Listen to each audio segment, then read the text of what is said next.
Hello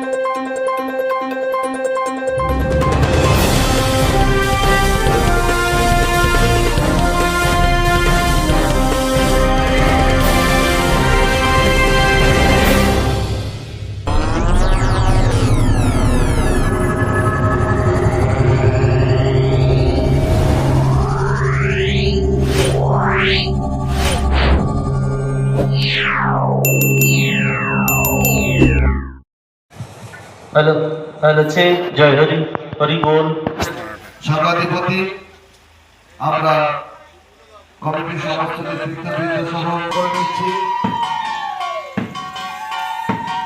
all India Mamata মহাসংঘের সভাধিপতি মা মমতা বালা ঠাকুরকে আমরা বরণ করে নিচ্ছি মমতা মানুষ কমিটির পক্ষ থেকে।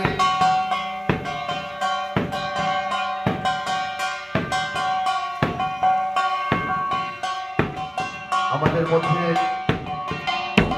সব কমিটির পক্ষ থেকে আমরা বরণ করে নিলাম মাকে। জয় হরি বল, হরি বল, হরি বল, হরি বল।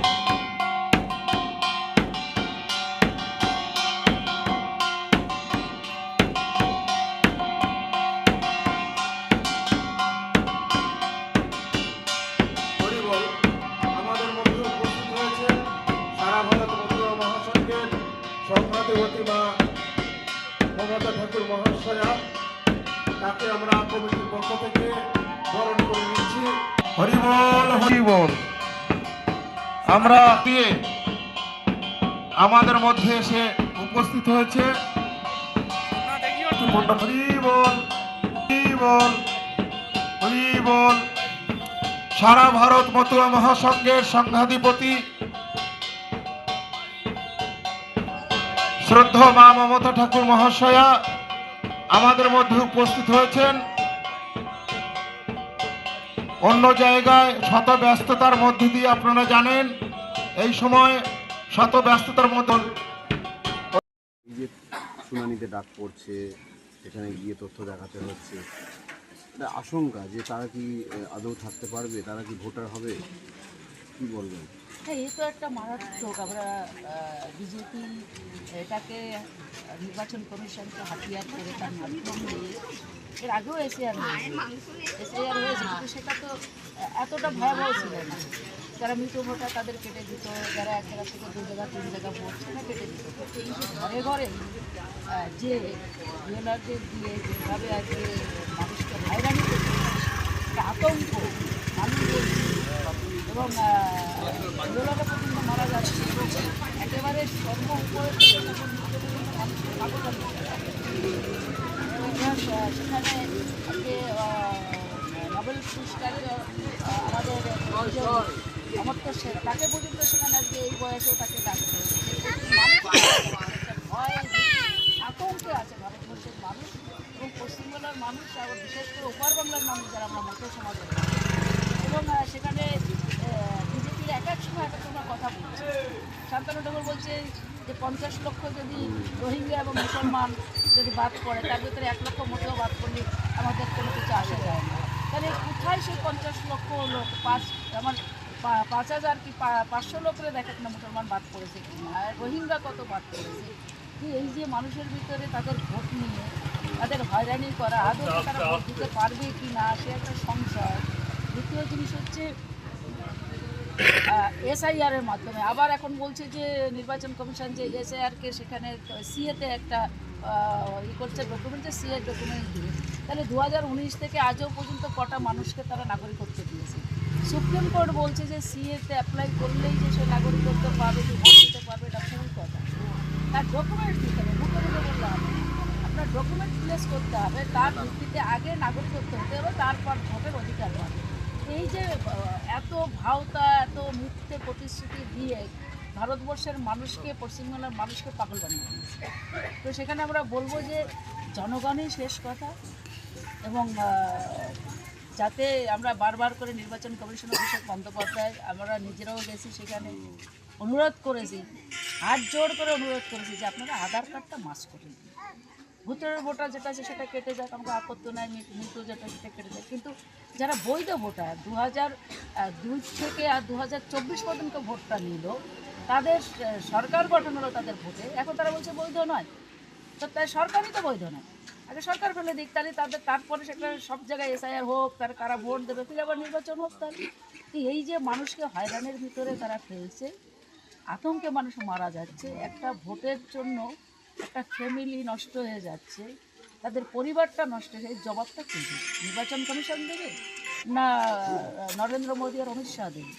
এবার সুকান্ত সেদিনকে বনগা এসে বলছে যে মতোদের কোনো ভয় পাওয়ার কোনো একটা মতোদের ভোট কাটবে না। একদিক দিয়ে মতোর ঘরের ছেলে সে বলছে যে 1 লক্ষ কেটে গেলে আমার কোনো কিছু আসে যায় না, আবার শুভেন্দু অধিকারী বলছে যে একটা মতোর ভোট কাটবে না। তো এই নাটক মিথ্যে প্রতিশ্রুতি দিয়ে এরা কত মানুষকে আর বিভ্রান্তি করবে। মানে কোনোভাবে আশ্বস্ত হওয়া তো যাচ্ছে না যে না না না না, এটা বাস্তব কোনো হচ্ছে না। একটাই কথা, সেটা হচ্ছে অভিষেক বন্দ্যোপাধ্যায়, মাননীয় মুখ্যমন্ত্রী মমতা বন্দ্যোপাধ্যায় যেটা বলছে যে ডকুমেন্টস আমাদের রাখতে হবে। দ্বিতীয় জিনিস হচ্ছে যে লড়াইটা, যদি বৈধ ভোট একটাও কেটে যায় তাহলে দিল্লির বুকে লড়াই হবে। এটা বাস্তব, একমাত্র লড়াই ছাড়া কোনো কিছু করার উপায় নেই। আর এই লড়াইটা সকলের সঙ্গবদ্ধ লড়াই করতে হবে, আইন পরিবর্তন করতে হবে। আপনারা দেখেন না, এই গুজরাটে যে পাহাড় নিয়ে যেটা হলো, সুপ্রিম কোর্ট অর্ডার দিয়েছিল, আন্দোলনের ফলে সেটাকেই করলো। যেরকম কৃষক আন্দোলন, 700 লোক মারা গেল, কিন্তু মোদির কোমর ভেঙে দিয়েছে। আইন পরিবর্তন করতে বাধ্য হয়েছে, সেই জায়গায় যেতে হবে আমাদের। সকল মতুয়াদের বলবো যে একটাই, যে সঙ্গবদ্ধ হয়ে সে লড়াই করো, কাকে কি ভোট দেবে না দেবে পরের কথা, কিন্তু আমরা আগে সঙ্গবদ্ধ লড়াইটা করি। তার কারণ হচ্ছে আমরা এই দেশে ঘুরে একটা ভোট যদি কেটে যায়, তার বংশানুক্রমে আর ভোটার হতে পারবে না। মা বাবা যদি লাগে ছেলেমেয়ের হবে না, ছেলেমেয়ের নাতিপুতি হবে না, তার জন্য বংশানুক্রমে আর হবে না। এদের সেই ডিটেনশন ক্যাম্পে ঢোকানোর এই পরিস্থিতি করছে, যে ডিটেনশন ক্যাম্পেটাও গোলামে পরিণত করবে, সেই মনোবাদী সংবিধান এটা চালু করবে। কত বাদ যেতে পারে এখনো পর্যন্ত কোনো আইডিয়া আছে? আইডিয়া যেটা এখনও তো সেটা বুতে বুতে যেটা দিয়ে হচ্ছে, আমরা তো যেটা এর আগে আশঙ্কা ছিল তারাই বলছে, কখনো বলছে যে 1.5 কোটি পড়বে, করবে। তবে যেখানে যেখানে যে বুথগুলো হচ্ছে তাতে আমাদের মতোদের সব থেকে বেশি ক্ষতি হচ্ছে, অন্য সম্প্রদায়ের মানুষের কাগজপত্র সব আছে। অধিকাংশই বলছে নাকি যাদের হিয়ারিংয়ে ডাকা হয়েছে তাদের তথ্য মিলছে না। হ্যাঁ, তথ্য মিলছে না, নেই তো। একটা দেশভাগে চলে এসছে যখন, তারা কে নিয়ে এসছে? খালি হাতেই তো চলে এসছে। আর আমি যখন চলে এসেছি, কে জানি যে আবার এই ভারতবর্ষ থেকে আবার চলে যেতে হবে। বহু কষ্টে তারা আজকে সব ডকুমেন্টস দিয়ে আজকে নির্বাচন কমিশনের থেকে তারা আজকে ভোটের অধিকার পেয়েছে। সেই নির্বাচন কমিশন ভোট নিল তাদের, এখন বলছে যে না 24-এ কেন করেনি? 24-এ তো করতে পারতো। দিল্লিতে ভোট হলো তখন করেনি, মহারাষ্ট্রে ভোট হলো তখন করেনি, হরিয়ানায় করেনি। তার মানে বিহারের থেকে শুরু করেছে বাংলা ধরবে, তারা ভাবছে যে বাংলা পুরো ক্ষমতা আমরা নিয়ে নেবো, এইভাবে করি। মতুয়াদের জন্য রিপোর্ট কার্ড চাইছিলেন অফিসে, সেখানে শান্তনু ঠাকুর বলছেন যে সময় হলে রিপোর্ট কার্ড দেওয়া হবে। ও কি বলবে, ও তো নিজেই বলছে মতোদের ভোট কেটে গেলে আবার কোনো কিছু আসে না। আপনাদের ভেতর বিভাজন কি মানে একটা স্পষ্ট হয়ে গেছে, যেটা হুমায়ুন কবির অভিযোগ করছে মমতা ব্যানার্জি নাকি এটা করছেন, যে ঠাকুর বাড়িতে বিভাজন তৈরি করা হবে? দেখুন, হুমায়ুন কবিরের কথা কিছু আসে যায় না, বিভাজন কেউ করতে পারে না। আপনার পরিবারের কেউ কোনো এসে মতুয়া ধর্ম মহামেলা, এবং এই মেলায় প্রতি বছর বাৎসরিক যে অনুষ্ঠান, সেই অনুষ্ঠানে বিয়ের আগেও এসেছি। সত্যি গতবার আমি আসতে পারিনি, কেননা আমার স্টাডি কমিটির মিটিং ছিল, এত ব্যস্ততার মধ্যে তখন আর আসতে পারিনি। কিন্তু আজকে সত্যি গর্বিত যে আমি গতকালকে আসতে পারলে খুব ভালো হতো। কিন্তু আপনারা সবাই জানেন যে প্রচুর প্রোগ্রাম থাকে, আর এখান থেকে বেরিয়ে আজকে আবার দুর্গাপুর বর্ধমানে সেখানে প্রোগ্রাম আছে। যেখানেই হরিনাম হয় সেখানেই আমার ঠাকুরের দৃষ্টি পড়ে, দ্বাদশ পাগলের আশীর্বাদ হয়। মনে করি প্রতি বছরে শুধু এটা যে উৎসব মতুয়া ধর্ম, কিন্তু তার সঙ্গে মতুয়াদের যে উৎসব, সেই উৎসবে কিছু সামাজিক কাজ ওরা প্রতি বছর করে বিদ্যুতের নেতৃত্বে, এবং আরও যারা এরা কমিটিতে যারা এখানে আছে, নারায়ণ সকল এবং সদস্যবৃন্দ ভীষণভাবে সুন্দরভাবে অনুষ্ঠানকে ওরা ভক্তদের যাতে কোনো অসুবিধা না হয় তাদের পরিষেবা দেওয়া, তাদের এবং হরিনামের মাধ্যম দিয়ে বিশ্বে একটা বার্তা পৌঁছানো যে আমরা প্রথম মানুষ, সকল মানুষ যেন আমরা ভালো হতে পারি, সকলের জন্য মিলেমিশে এই পৃথিবীতে আমরা থাকতে পারি। আমরা যারা সকলে পাড়া প্রতিবাসী, একটা হরিনামের মাধ্যম দিয়ে যে একটা মানে সংঘবদ্ধ হওয়ার একটা সময় আমাদের। অনেক সময় অনেকের মনের ভিতরে অনেকের ভুল ভ্রান্তি অনেকে থাকে, কিন্তু একটা উৎসবের মাধ্যম দিয়ে এই যে মহামিলন এবং ভক্ত ভগবানের মহামিলনের যে উৎসব, এবং দলপতি গোসাই পাগল যারা এখানে আসে দল নিয়ে অক্লান্ত পরিশ্রম করে তাদের পদধূলিতে মুখরিত হয়ে যায়। এই উৎসব প্রতি বছরে যেটা হয় এটা আরও বড় জায়গায় পৌঁছুক, ঠাকুরের কাছে প্রার্থনা করি, ঠাকুর যেন তাদের আশীর্বাদ করে, তারা যেন সকলেই হুগলিতে যারা আছে এবং মানুষ রূপে যারা আমরা এখানে পৃথিবীতে আছি তাদের জন্য আশীর্বাদ করে আমরা যেন সকলে ভালো থাকতে পারি, ভালো মানুষ হতে পারি। কিন্তু মতুয়াদের মধ্যে একটা আশঙ্কা ভিড় করেছে এই যে আগে কালকেই পরশুদিনকে বলেই দিয়েছি যে কখনো তার যে নীতি নিয়েও বসবাস করে, যে নীতি ওর মনের ভিতরে যেটা তার বাইরে তো আসতে পারে না, ভালো কিছু তার কাছে তো আমরা আশা করতেই পারি। তার কারণ হচ্ছে যে নিজের মাকে সম্মান দিতে জানে না, যার জেঠিমাকে সম্মান দিতে জানে না, তার ঠাকুরমাকে সম্মান দিতে জানে না, তার কাছে কী আশা করতে হবে? আর জল মাটি দিয়ে মানে গোবর দিয়ে ধুয়েছে, সেটা অভিষেকের আগে এসেছিল, পুজো দিতে যায়নি, এবং নিজের সেই লাঠি মেরে ঘরটা তুলে দিয়েছিল। ওর সেন্ট্রাল ফোর্স মন্দিরের ভিতরে ঢুকে যে জুতো নিয়ে সেটা মিডিয়া দেখেছে, তো সেটা ওর অনুশোচনা হয়েছে যে না আমি এটা যেটা করেছি আমি পাপ করেছিলাম পুজো না দিতে ঠাকুর বাড়িতে। এখন সেই অনুশোচনার থেকেই সেটা দেখতে যে চলে যাওয়ার পরে একটু জল মাটি দিয়ে গোবর দিয়ে নিজেকে ধুয়ে পরিষ্কার করে নিই। এটা মন্দির না, ওর বাড়িতে সবাই যেতে পারে। সর্বধর্ম সর্বজাতি সর্ব মানুষকে নিয়ে চলতে ধর্ম, একটা মানবতা ধর্ম ঠাকুর দিয়ে, এগুলো জাতপাত ভেঙে। প্রচুর মুসলমান আছে আমাদের ঠাকুরের ভক্ত, তারা আসে মন্দিরে পুজো দেয়, প্রচুর ডাঙ্কা বাজে। আজও ওরাকান্দিতে আমাদের যে পীঠস্থান সেখানে কুনকুনি মিয়ার যে দল, সেই দল না আসলে স্নান শুরু হয় না। তা আমরা কোনো খ্রিস্টান আসতে পারে, এভরিথিং, এখানে কোনো বাধা বিঘ্ন নেই, মুক্তভাবে মানুষ ওখানে যায় ঠাকুরের হরি মন্দিরে, সেখানে পুজো দেয়। আর সেখানে কেউ যদি বাধা দিতে পারে তার মতন পাপী আছে পৃথিবীতে বলে আমার মনে হয়। সংঘাধিপতি হিসেবে কি বলবেন মতুয়াদের উদ্দেশ্যে, কারণ এই যে এসআইআর হচ্ছে? আমি বলবো যে এটা সত্যি খুব ভয়াবহ।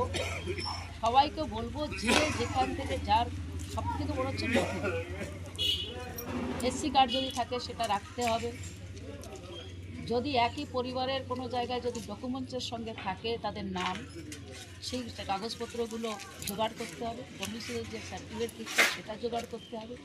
যার যতটুকু মানে কাগজপত্র আছে, মেন হচ্ছে কাগজপত্র থাকলে তারা বেঁচে যাবে। আধার ছাড়া অনেকেরই দেখা যাচ্ছে কিছুই নেই, যেগুলো চেয়েছে নির্বাচন কমিশন, শুধু আধার আছে, কিচ্ছু নেই। সে তো আমরাও জানি, আমরা আধার কার্ডটা তো মাস্ট করার জন্য বলেছিলাম। এবার সেটাকে দেখা যাক, দেখি কী করা যায়। মমতা বন্দ্যোপাধ্যায়, অভিষেক বন্দ্যোপাধ্যায় করছে এটা ভুল কথা। এই যে রাজনীতিতে এটা মিডিয়া হচ্ছে, কিন্তু এই গোলমালটা আজকে না। ওই পরিবারে ওরা জন্মগ্রহণ করে না, ওর মা বাবাকে উঠায় নেয়। বিনাপাড়িয়া পিয়ার ঠাকুর তাকে তেজ্যপুত্র করে দিয়েছিল। পিয়ার ঠাকুর যখন মারা যায় আমার শ্বশুরমশাই, তখন ওদের ওই বাড়িতেও দুই ছেলের ওই বাড়িতেও জন্ম হয়নি, ওই বাড়িতে ওদের বিয়েও হয়নি। তো এগুলো বললে উপরে থেকে বলে নিজেদের গায়েও পড়ে।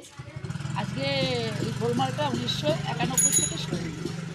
তো সেখানে আজকে সেটা হচ্ছে, এটা হুমায়ুন কবির জানা উচিত, আগে জেনে তারপরে তথ্য নিয়ে তারপর কথা বলা উচিত। মমতা বন্দ্যোপাধ্যায় মতদের জন্য যে একমাত্র উন্নয়ন করেছে, ভারতবর্ষে কোনো রাজনৈতিক এত উন্নয়ন মতদের করেনি। কিন্তু মতুয়ারা তো বিশ্বাস করেছিল বিজেপিকে যে নাগরিকত্ব দেবে।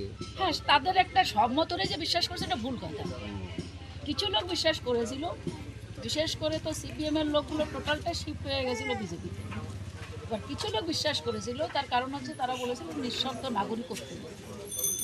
তো 19-এর পরে আজও পর্যন্ত দিতে পারেনি। আপনারা দেখেছেন 2019-এ যে রেজাল্ট ছিল, 2021-এ সেটা কতটা নেমেছে। আবার এখন আপনি দেখবেন আবার 24-এ ভোট হয়েছে, তখন বিজেপি কটা সিট পেয়েছে, তৃণমূলের আরও সিট বেড়েছে লোকসভায়। তো এইবার আবার এখন ভোট হবে, একবার দেখবেন যে জনগণ সেটাকে কিভাবে আবার, যেমন জনগণ উঠাতেও পারে, জনগণ নামাতেও পারে। মতুয়া মিলন উৎসব প্রতি বছরই মা আমাদের মধ্যে আসেন। এবছরও উনি ব্যস্ততম সময়ের মধ্যেও এসছেন, ওনার আরও কাজ আছে তাই সকালেই এসছেন। আমরা গর্বিত উনি আসাতে, আমরা মমতা ঠাকুর আসাতে আমরা গর্বিত। উৎসব কতদিন চলবে? আমাদের উৎসব যে বছর 3 দিন চলছে, আজকে আমাদের দ্বিতীয় দিন। কালকে আমাদের শেষ হবে অনুষ্ঠান। উৎসবে কেমন সমাগম? ভালো, খুব ভালো আমাদের অনুষ্ঠান হয়। হ্যাঁ। দেখুন, অ্যাকচুয়ালি আমরা তো এই অনুষ্ঠানটা করা হয় এতদ অঞ্চলের মানুষকে, ধর্মপরায়ণ যারা মানুষ আছে তাদেরকে সচেতনা বোধ তৈরি করা, যে ঠাকুরের নীতি আদর্শ, গুরুচাঁদ ঠাকুর যে সেই তৎকালীন সময়ে যে প্রায় 4,500 স্কুল করেছিলেন মানুষকে শিক্ষা দেওয়ার জন্য, সেই জায়গায় দাঁড়িয়ে আমরা এটা ধর্মীয় অনুষ্ঠানের মধ্য দিয়ে একটা মানুষকে সচেতন করা হয়, মানুষকে জাগ্রত করা হয়। শিক্ষা ছাড়া মানুষের চোখ অন্ধ। আমরা যে লাইটে দেখি না, এই লাইটটা কিন্তু যদি ভিতরে বিদ্যা না থাকে তাহলে কিন্তু এই লাইটটাও কাজ হবে না। অ্যাকচুয়ালি আলোতে কাজ হয় না যদি শিক্ষার আলো না ঢোকে। যে শিক্ষাটা আমাদের গুরুচাঁদ ঠাকুর মানুষের মধ্যে দিয়ে গেছে, পিছিয়ে পড়া মানুষকে যেভাবে জাগ্রত করে গেছেন, তাকে আমার মনে হয় সারা ভারতবর্ষ সংবিধানের একটা আওতায় এনে তার এই শিক্ষা আন্দোলনকে একটা স্বীকৃতি দেওয়া এবং একটা ছুটিও ঘোষণা করা, যে গুরুচাঁদ ঠাকুর এগুলো করেছিলেন, তার জন্মদিবস ছুটি, রাষ্ট্রীয় ছুটি একটা করা উচিত। যদিও বা একদিকে এসআর চলছে, সমাগম সেইভাবে কি হচ্ছে? এসআইআরটা একটা বিজেপির চক্রান্ত বলবো। আমাদের যারা উদ্বাস্তু মানুষ বাংলাদেশ থেকে যারা এসছে তাদেরকে যে বিভিন্নভাবে আক্রান্ত করে, সেটাই বিজেপির থেকে আমরা দেখতে পাচ্ছি। আমাদের মতুয়ারা বিশ্বাস করেছিল কিছু মতুয়া বিজেপিকে, কিন্তু আজকে তারা বুঝতে পারছে যে বিজেপি একটা সাম্প্রদায়িক দল, বিভাজন জানে, ধর্মীয় সুশ্রুতি দিয়ে ক্ষমতায় আসার চেষ্টা করে। এটা হচ্ছে বিজেপির নীতি। আপনার নাম? আমি বিদ্যুৎ বিশ্বাস, এই কমিটির সম্পাদক।